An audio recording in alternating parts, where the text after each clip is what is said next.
Hey guys, we were just talking about Andrew Hayes's beard. He's growing some. He's trying to grow something in here, and we're trying to figure out. So comment in the chat if you like it or not. If he should stay with it or what. But thank you for joining us today. It's Friday, as I like to say, and I think this topic is awesome. I think I was telling Andrew earlier, like, I don't think I'm going to have to prompt any questions, but contract negotiation, what an important piece of the puzzle when we're talking about ERP, all things ERP implementations, purchasing an ERP, project management, the whole thing. So let's just kick it off. I'm not going to introduce you guys. You guys have been on the live stream before. If you are joining us today, though, do comment on Andrew's beard and also tell us where you're joining from. So let's just get started. Let's jump right into it. So what is the most important thing about contract negotiation for our viewers? What should they look at? What should they outline? What are some of the commonalities that you all have seen when we go to bat for our client? So I know before Andrew starts going into it, I just want to say that he is the absolute master of contract negotiation with vendors, to the point where you know we have saved our clients up to $1 million or more Yes. when it comes to ERP implementations, and there's no one better at going through through contracts and looking at T's and C's with a fine tooth comb and giving our clients value better than Andrew Hayes. So this is extremely this is a great topic for him. So get into it, man. Yeah, I agree. And at Avera, we're so passionate about that. AV and I actually put out an article that I'm very proud of, things to really watch for. So what I'm going to do is just go ahead and list that, and then that will get into our discussion. My recommendation to our clients, we primarily serve the public sector, avoid being oversold. What you're going to want to do is you're going to want to go through a requirements-driven process as you start to plan for your ERP replacement so that you really know what you're after. What are the modules that you're going for? Within those modules that are serving your respective functional areas, what are the key business processes? We recommend going through an exercise where you set up a business process inventory. From there, sketch out your processes, and from a change management standpoint, start to think about how you're going to be using the system in the future. That way you can avoid being oversold. And, no disrespect to the vendors out there, but you guys, it's a sales game. And the vendor's going to paint the picture, Megan, that there are no clouds in the sky. This can do everything that you need it to do. So not only is it critical that you do the diligence on what you need to buy, but make sure that you really know your vendors. And as you're starting to go through the contract process, understand exactly what's in the contract. Mm-hmm.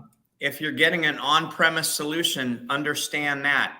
If you're going with software as a service where it's hosted in the cloud, make sure that you understand their software assurance. What are their guarantees? What are their warranties? In terms of if you have tickets, what is the tiering of prioritization and urgency? And what are those service level agreements? Your data, make sure that you're properly planning for your data conversion.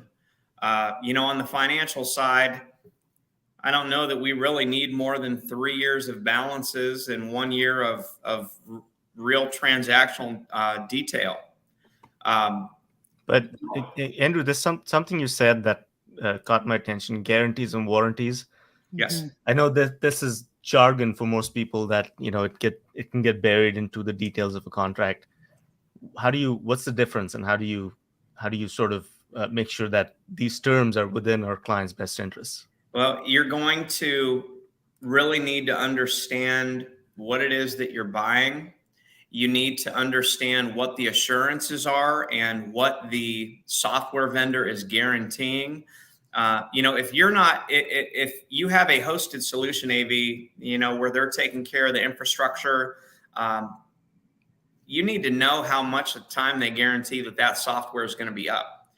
On your side, on the client side of the fence, they just have to make sure that their team has access to the internet. Right.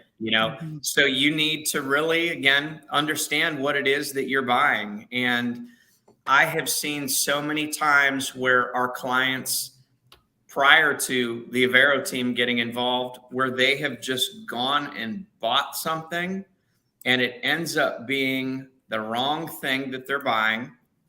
I've run into a situation where two separate departments within the same organization have bought the same type of software from different vendors. I think I was there. Yes, you were part of that. And they managed to sort that out. But the funny thing there is the IT team didn't even know about it. Yeah. So it's important that, I talked a few minutes ago about the requirements gathering process. It's important that you think about who are the stakeholders that are going to be impacted through this procurement, and who's going to be using the system, and that you really spec out what all of those needs are. So the other thing that's really key, AV, that I want to touch on is payment terms. Yeah, my favorite. Balance of payments. That was actually going to be my next question.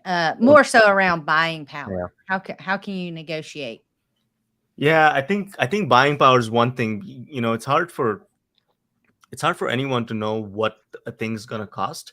Our vendor friends will tell you that it'll fit your budget. Don't worry. But what are the nuances of it? It's like buying a house, and we've talked about this many times. It's like you can't just go to a contractor and say how much for a house, because there's so many variables you're missing out on.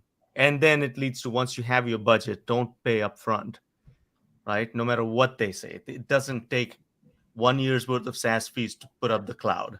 Oh, they want you to pay 4 modules up front on day one. That's like, $500,000 worth of SaaS fees on day one, and we're not going live for 12 to 18 months. And it just goes against the whole philosophical concept of SaaS. You shouldn't be paying for things you don't use. So why would you pay for things you don't have at all? So anyway, that's my 2 cents, and I know you have other thoughts on that, Andrew. Well, and the vendors are going to be flexible. I mean, at the end of the day, we want this to be a win-win for everybody. We want it to be a win for our clients. We recognize that the solution providers, that those vendors are actually strategic partners. It's not just I bought this today, and then the vendor sets off into the sun and your team is managing it on premise. With software as a service, Megan, these are long-term strategic partnerships. And, we hear folks say, the ERP project is something that I'll only do once in my lifetime, in your career. Well, that can very well be true if you set the contract up right, if you configure the solution right, if the payment terms and the relationship with the vendor are what we hope they would be. And the vendors can very easily structure payment terms so that they have some skin in the game in terms of delivery, and so that it's more fiscally responsible and favorable to our clients' budgets. Quarterly payment terms, that is something that we've done, AV, and that we've seen great success for. So the preconceived notion that the contract that the ERP vendor is going to lay in front of the city manager or the CFO, and that is what it has to be. No, there's definitely room for us to negotiate. And the Avero team, we've had great success, over the last 5-6 years in negotiating ERP contracts that have been favorable to our clients. Yeah, I'm not going to say it's easy, but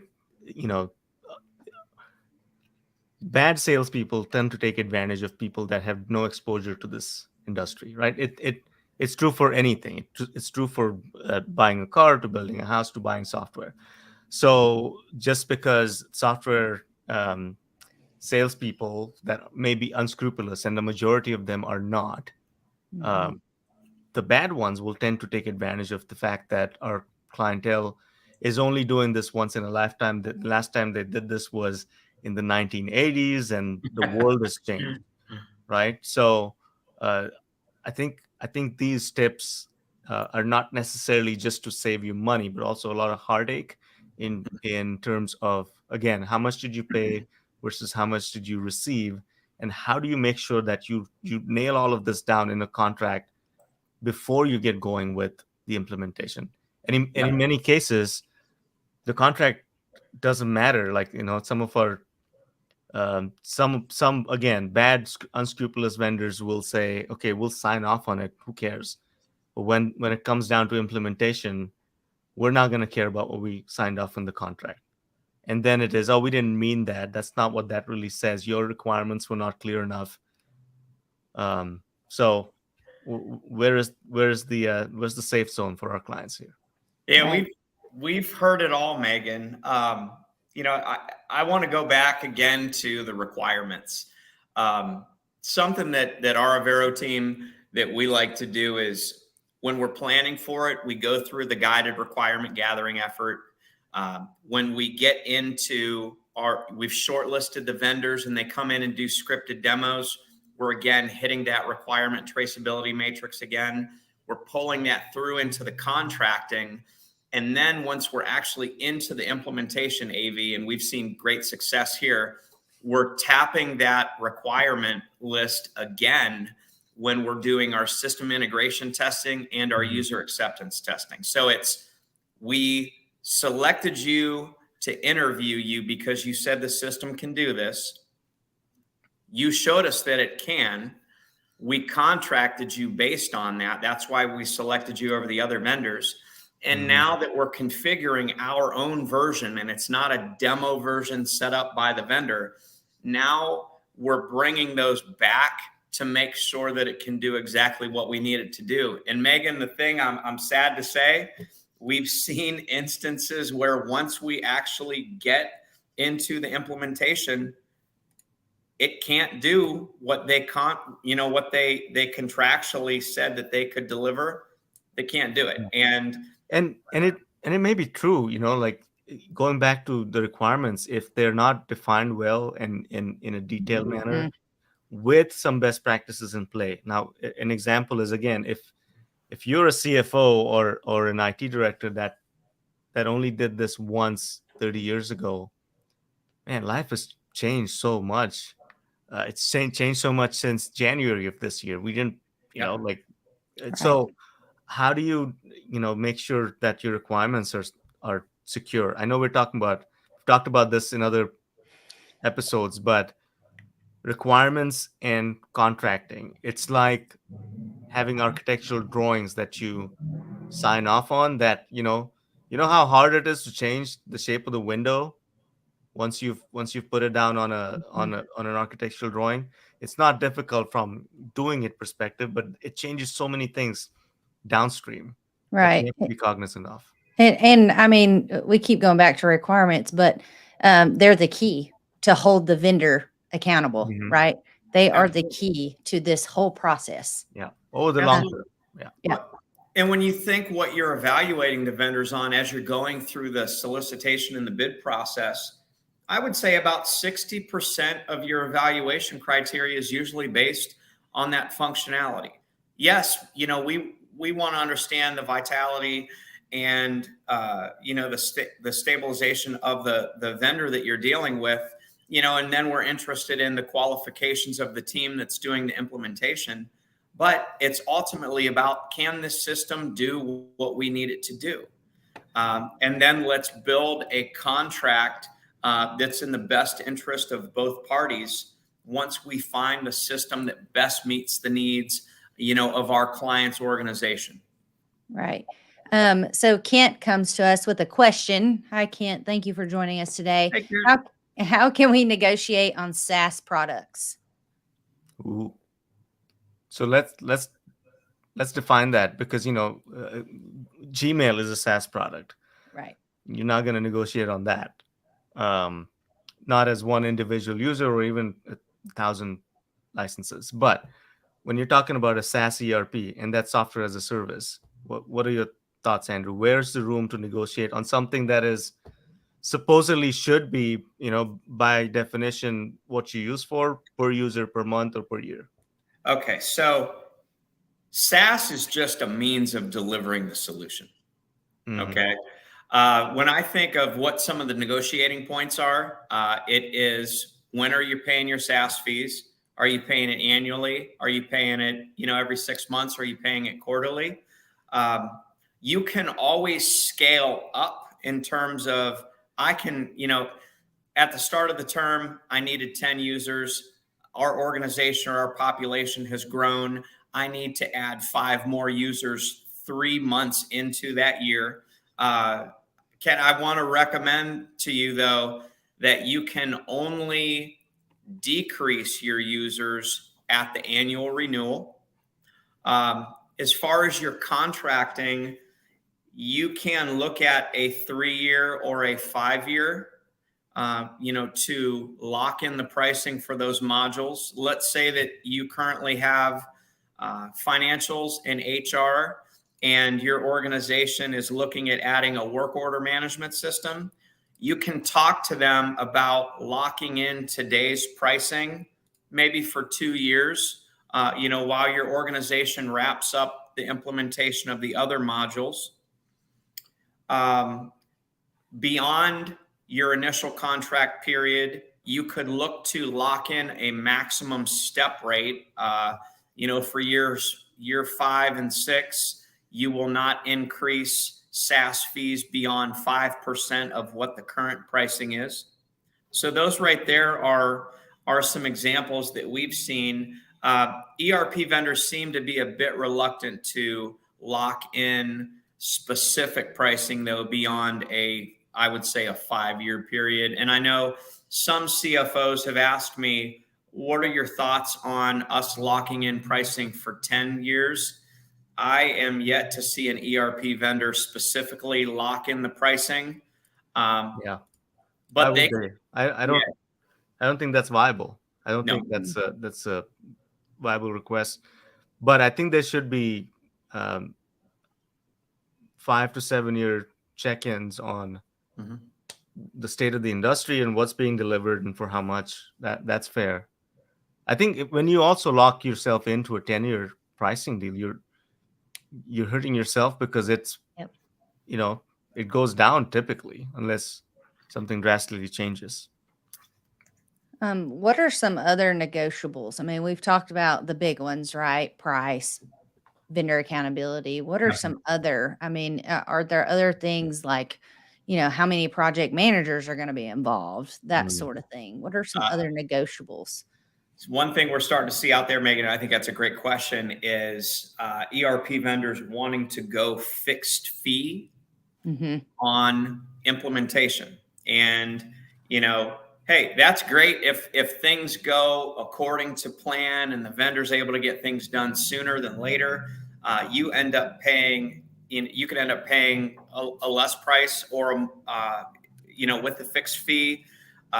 If it takes them longer to do than they planned, you'll end up paying less. If they get it done quicker, you're actually paying more. If you're doing time and material, it's just billed as incurred. So we tend to favor the time and material approach. That's actually how we do our project management services here and program management at Avero. Data conversion, that is another negotiation that can be very costly. So I encourage our clients to really look at, do you need all of that legacy data? If your old system is an on-premise solution that you have, you can always go back into that system to look at the data, but it can be very time consuming and very expensive. And there's often challenges that show up that you don't plan for, that can cause some issues with data conversion. So that right there is another one. Travel. Do we really need people on site? That's something to look at. AV and we've been doing this for going on 20 years. You guys are old. Yep. Don't be Yep. ageist. Anyway, We are, but why? we have seen, I don't want to say there aren't things that we haven't seen, but there's always ups and downs with these implementations. And you really need to keep an eye on the cost. We audit invoices for our clients because there's things that pop up. We've run into situations, and again, this isn't to disrespect any of the ERP vendors, but we've run into situations where the right hand doesn't know what the left hand is doing.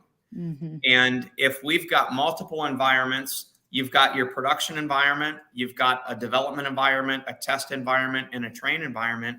There's certain things that are being staged, for your system integration testing, and somebody at the vendor will not be aware of that, and they'll go and make some changes, and it wipes out draft version of workflows that are in there that you needed a final approval on before you move them over to the production environment. And next thing you know, that's 4 weeks worth of work that has a negative impact on the project plan. And we've actually had to go back and talk to escalate issues to the director level for delivery at some of these vendors to get that time back for our clients. What about that month's worth of time? At $200 to $400 an hour, and that starts to eat away at the contractual budget. So, Megan, you can see the real value of project management, professional project management that our team can bring. And one thing that I have seen a lot of, and I know you have too, AV, is if a public sector client has a leaner budget, they're more likely to cut professional project management out, and they're also likely to cut training out. Yeah. And how can you have a successful go live in delivery of this implementation if you don't have a dedicated project management team managing the vendor, managing the schedule, managing all of the resources, or you don't have your team being trained properly to know how to use it? It's so not going to. On the contract side, how do you make sure that, let's say, just the vendor or us, how do we make sure that the client's getting the right PM? What is the contractual? Is there a contractual mechanism? Because things change. It's a 2-year process. People leave the firm. They stop performing. They can't travel anymore. Lots of things happen. It's people in the end. So, what kind of assurances can our clients look for in a contract that can protect them against performance issues on a personal level? Well, AV, you get to that issue even before you get to the contract.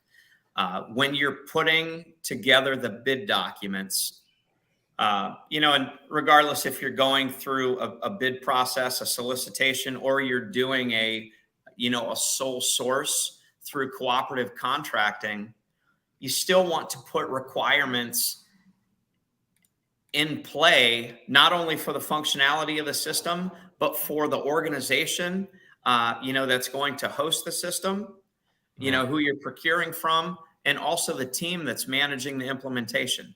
I myself, I'm a certified project management professional. AV, I know so are you. And those certifications come through the Project Management Institute. That is one thing that we try to mandate. We also want to make sure that the project manager on the vendor side has been doing this for at least 10 years, that they have, I would say, at least 5 successful go lives, and that they are of organizations that are of similar type and scale. There's going to be a little bit of a variance in business needs and business rules and processes when you go from a public housing authority to a local city or county government. It's even though they're financial management systems, things are going to be a little different. So we want to make sure that they're coming to the project speaking the same language and having the same frame of reference. So the other thing that I would recommend to our audience out here when you're looking at the team on the vendor side is, make sure that what you're buying is what you're actually getting. And it's sometimes you'll run into the classic bait and switch. You read the ad in the Sunday paper for the new Sony, so you rush out to Best Buy and you get there and all they have is Magnavox.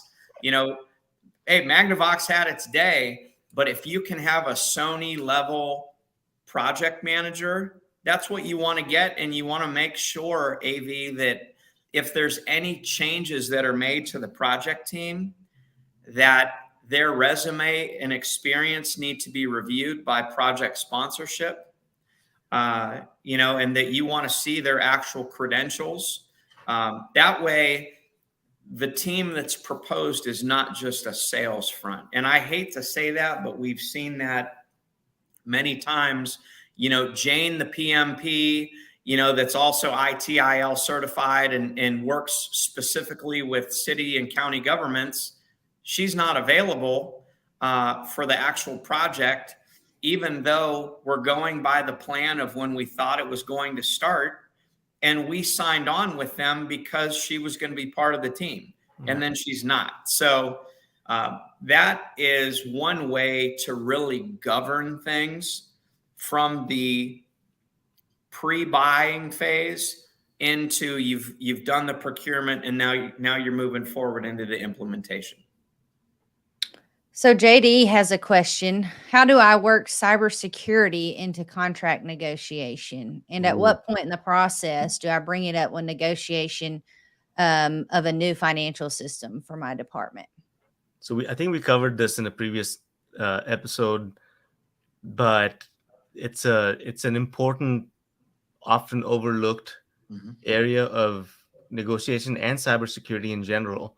Because when you're going into the cloud and SaaS products, you want to make sure you have your basic standards and your ducks in a row before you mandate that a vendor has something specifically. Because more often than not, your Oracles and Tylers and Workdays of the world will have their ducks in a row. Now, they've also had their shortcomings, but in my experience, when you put your data into the cloud and in a SaaS environment, more often than not, the vendor has a better grasp of those things than you do.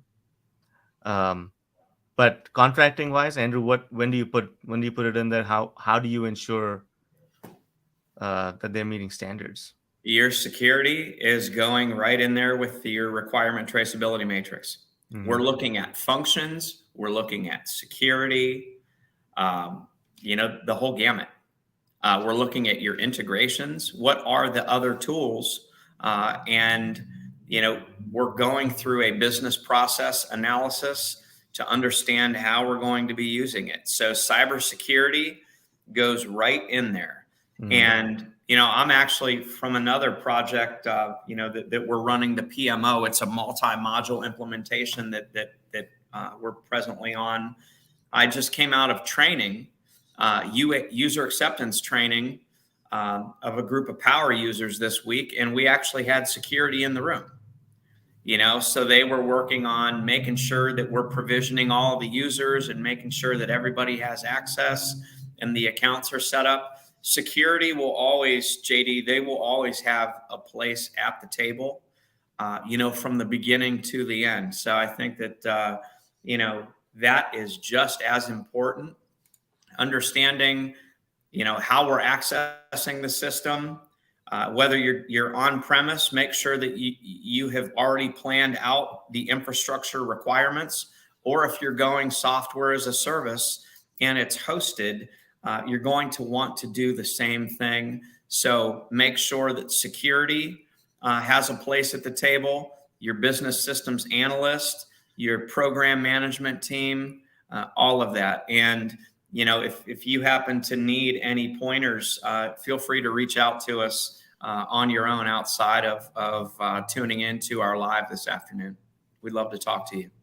So we love talking about our vendors, and sometimes we badmouth them, right? But we've seen things. So I'm going to flip the script a little bit and ask, how would our viewers build a more productive and collaborative relationship with an ERP vendor? I know that may or may not relate to contract negotiation, but I think it does. How do we continue those relationships for years? And how do we get them, to have a true relationship with us, where they're not gonna, pull the old bait and switch, as you mentioned, Andrew. What do you call it here? Pig in a poke. Anyway, I don't know. I don't call it anything here. If no, that's what you're asking, I don't know. look, when you're, we shepherd our clients through this selection, contract negotiation process and implementation process, because this is once in a career, you do this right, you won't have to go through this again.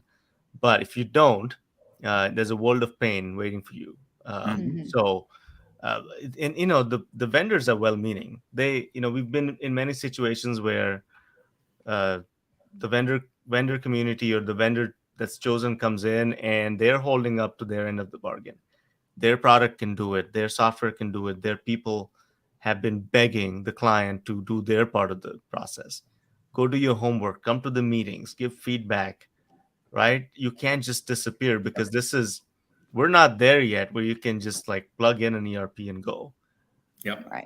This is a year and a half, 2 years worth of hard work, and in the worst case, 5 to 6 years, right? Andrew, the Yeah. unnamed project.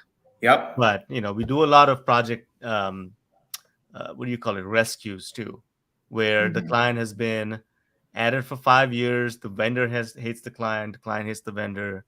They've never had a full-time PM group, leading the implementation.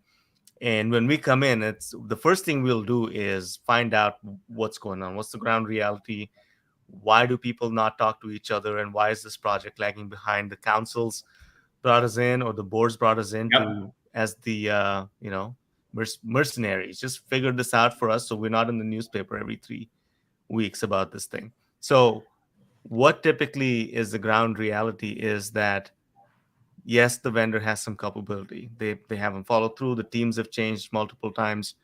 But why is it taking 5 to 6 years? Yes, it's a large organization, but the client has a lot of culpability too. They Yep. need to show up and play ball with Well, the vendor. and that last point you made there, AV, is very, very critical. You know, the constraints that are there is, well, I've got my daily responsibilities. I have to do my job. Big jobs. I've got to process these requisitions, convert them to purchase orders, and we've got all these invoices that we need to review. Well, that's true. But the other part is, things are going to be so much more efficient for you once we get this supply chain module, or this purchasing module that includes vendor management and contract management. As soon as we can get that live. So you're also going to have subject matter expertise engagement on the ERP implementation. So it's project and program management's responsibility to have an understanding of the project plan, to set levels, potential levels of engagement on the part of the client staff, so that they can plan accordingly. And if you need to speed the project up or slow it down based on the bandwidth, then you need somebody that has the influence that can do that. And the last thing that you want to run into is a situation where there isn't that ongoing dialogue and that one team approach, with the vendor, because what you can run into is the vendor has a different perspective on where the project is than the client organization, and things can start to come unraveled. And if that work is not getting done, Megan, then you run into an even worse situation, which is where resources that have been planned for and allocated by the vendor start to roll off of the project, including the project manager. So This I mean, this,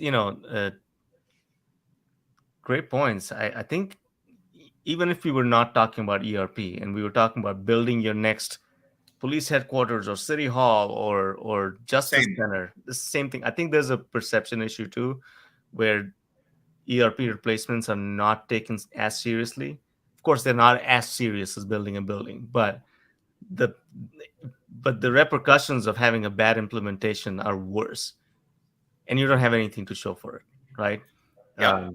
So it's really important that I think our clients and prospects and people who we serve take it as seriously. Don't just let one person say, I can handle this. We don't need an architect. We don't need contractors. I know how to lay bricks. Let's just go build a building. That's how I think we most of the people out there look at ERP replacements and implementations. So, AV, you just brought up something really interesting that I want to mention. Of course I did. Since we're talking about building a building, He's an interesting guy. he is a pretty interesting guy. He is. One of our other clients that we did a comprehensive IT assessment for, and this was going back about 4 years, when IT was not as actively involved as they needed to be in the construction of one of their new buildings for one of their business groups. And somehow the paperwork got mixed up.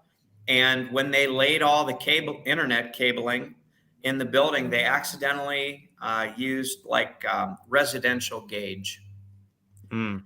And this city was looking at moving to everything being completely hosted, where they would need, a bigger pipe, so to speak, for everybody to access the internet. And they were stuck. Yeah. So that right there shows you, once again, we need security, we need networking, we need, the business groups, we need everybody at the table. Yep. ERP replacement is not the time to have a siloed approach. It's not. We need to make sure that everybody is weighing in on what the requirements are, what the systems are that we need, how we're going about procurement, and also ongoing nurturing and management of that vendor relationship. Because, unlike on-premise, they will continue to push out minor and major annual updates to that system. And it's now, and AV, I actually had this discussion with one of our vendors yesterday. This respective vendor is going to the point where you cannot decline the minor updates. You have to accept them in order to maintain your software assurance. So you're going to need a systems analyst that's constantly in contact with the vendor. What changes are coming? How's it going to affect our business rules, our business processes? And then be engaged with the business group itself so that they understand how that new functionality is going to impact policy and core business processes. So you can see it needs to be a positive reinforcing loop of constant communication from contracting into, ongoing management of your software as a service solution. So is that, are they putting it into contracts then? Like it's mandatory? Going forward, it will be. Yeah. And I think that's coming because one of your projects you're working on, they're 7 versions behind because no one upgraded. Yeah, and that is true. Yeah. So Bob Adams, thank you for joining us today. Bob says, tell us about a time when a contract went bad and our methods saved the day. AV, I'm going to let you take that one. Nah, you jump in. You were there too. All right. Okay. So one of our other clients, they went through a requirement gathering exercise, and they ended up, finding the vendor that throughout the vendor demos and everything that seemed like they could really meet all these needs. Unfortunately, Bob, once they got to the actual implementation, it was revealed that they could not do everything that they said that they could do on that requirement traceability matrix. And Which the we didn't, Avero we didn't team, create. yeah, the Avero team actually had to step up and help them navigate out of that contract. And it was a really long and grueling process, but we were able to successfully get them out of that contract. And it's a classic example of, the vendor tried to sell the project so hard and to make it like this can do everything that you need it to do when it really couldn't. And they selected this vendor over other vendors because of how they said that, it could really manage grants. And the thing that was unique about this organization is it was an intergovernmental organization that represented the interests of many, many other communities. So grant management and project management was at the forefront of their financial management system. And, where the rubber met the road was it was not able to do that. So, if you or, any of the other agencies that you interface with run into those challenges, we'd be more than happy to talk with you about how we were able to negotiate out of that. There's But I always think there's always a way. Sorry, Megan. There's always No, a way out. I don't think you need to accept and stick to bad service or lies. Yes, you'll have to go back to your council or city management or county commission and say, we need to do this again. But if you did everything right and you were lied to, then get out there as soon as possible. Yep. yeah, I was just going to say the moral of the story is, having those requirements at the very beginning, right? Yeah. And holding your vendors accountable to that. But if you do not have those requirements in the beginning, you have nothing to hold them accountable. And when you're going through the demonstration process, make sure that it's a scripted process. Yep. That because they're going to come in and want to show you stuff that's not necessarily important. And you're going to want them to set that demo environment up so that they're presenting it and they're using it almost as if they were a city or a county government or a public utility or a regional transit authority, an airport, or a housing authority. So, yeah. Yep.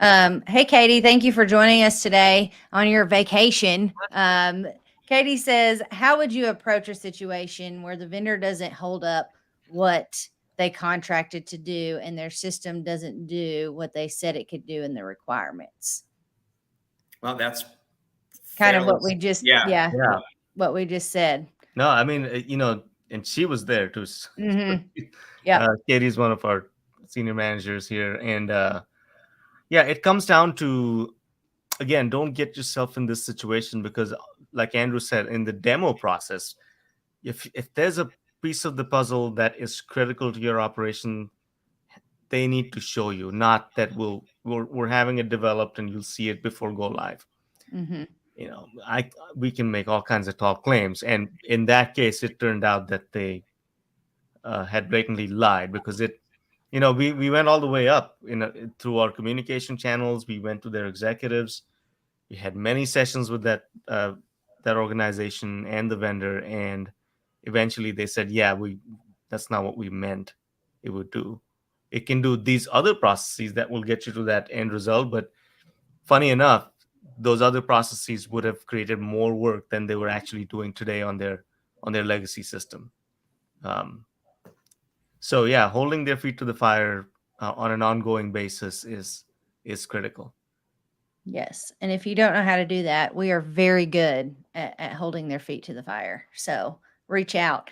I think we have covered everything that I personally want to cover. I didn't ask a whole lot of questions. You guys had a great conversation around it. And I think we've shared some examples, some real life situations. But is there anything else before we wrap up that you guys want to point out about contract negotiation?